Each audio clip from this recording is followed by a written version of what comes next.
सावित्री 2 बेटों की माँ थी। उसे इस बात पर बड़ा घमंड था। वो मानती थी कि बेटे घर की शान होते हैं। ये ले सावित्री, मिठाई खा, मेरे यहाँ पोती पैदा हुई है।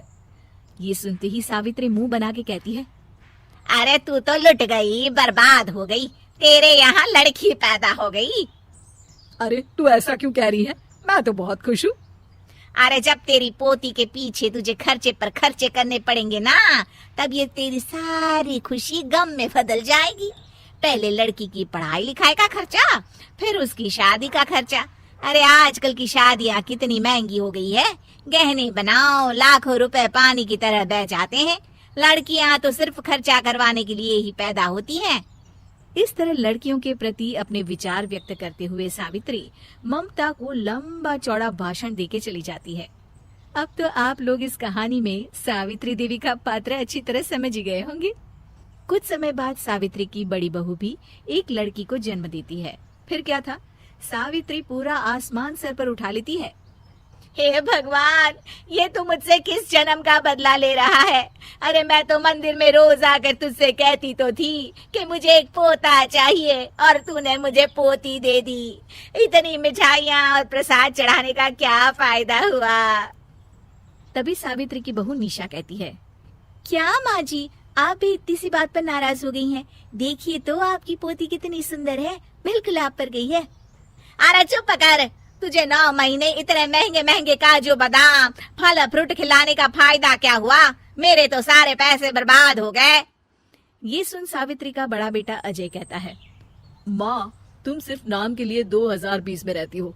असल में तुम्हारा दिमाग सैकड़ों साल पुरानी सोच रखता है।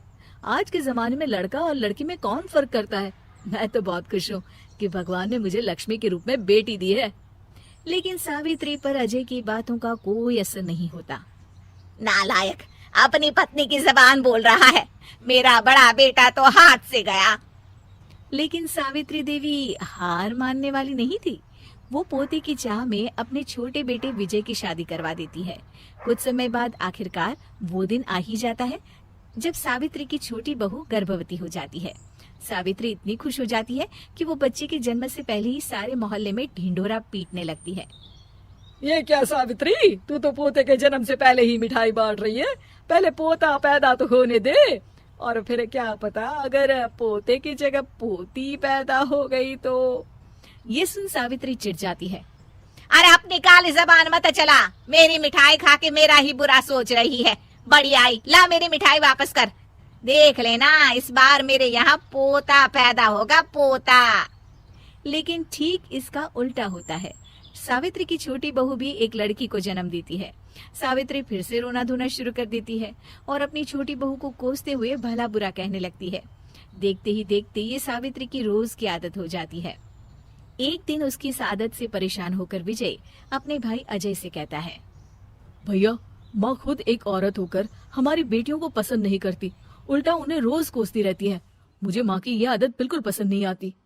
अरे तू ठीक कहता है, मैं भी अब माँ से तंग आ गया हूँ।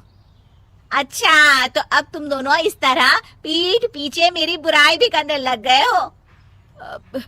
नहीं माँ, हम चाहते हैं कि घर में शांति बनी रहे। हमें हमारी बेटियाँ बहुत प्यारी है। मैं नहीं चाहता कि वह तुम्हारे ताने सुन सुन कर बड़ी हो, और इसीलिए हम दोनों ये घर छोड़कर चले जाएंगे। हाँ माँ, मैं भैया की बात से सहमत हूँ। जब तुम इस घर में अकेली रहोगी तब तुम्हें अपनों की कीमत का एहसास होगा। अपने दोनों बेटों के मुंह से अपनी माँ के लिए इतने कठोर शब्द सुन सावित्री भावुक और रुआंसी होकर कहती है, क्या सच में तुम दोनों मुझे इस घर में अकेली छोड़कर चले जाओगे? हाँ माँ। हाँ माँ, अब पानी सर के ऊपर जा चुका है। मैं तुम दोनों के बिना नहीं रह सकती। अपनी सास के आंसू देख अजय और विजय की पत्नी अपने पतियों से लड़ पड़ती है। अरे जिसे जाना है वो जाए, मैं माँ जी को छोड़कर कहीं नहीं जाने वाली। भाभी, आप ये क्या कह रही हैं? वही जो तुम सुन रहे हो, दीदी बिल्कुल सही कह रही है। हम बेटियों के संस्कार हमें सिखाते हैं कि सास माँ समान नहीं बल्कि माँ ही होती है, और उस माँ की जिंदगी भर सेवा की जाती है। बेटे अपना फर्ज भूल सकते हैं, लेकिन बेटियां नहीं। आप दोनों शौक से जा सकते हैं। माँ जी, हम दोनों के रहते आपको किसी बात की फिक्र करने की जरूरत नहीं। फिर क्या था, सावित्री के ऊपर छाए बेटों के घमंड के बादल उसकी बेटी स्वरूप बहुओं के तेज के आगे आंसू के रूप में परिवर्तित होकर सावित्री की आंखों से बहने लगते हैं और वो उन दोनों को गले लगा लेती है। मैं जिंदगी भर बेटियों को कोसती रही, लेकिन आज तुम दोनों को देख मुझे समझ आ गया कि बड़े अभागे होते हैं वो लोग जिनके घर बेटियां नहीं होती। उम्मीद है कि आपको हमारी ये कहानी पसंद आई होगी।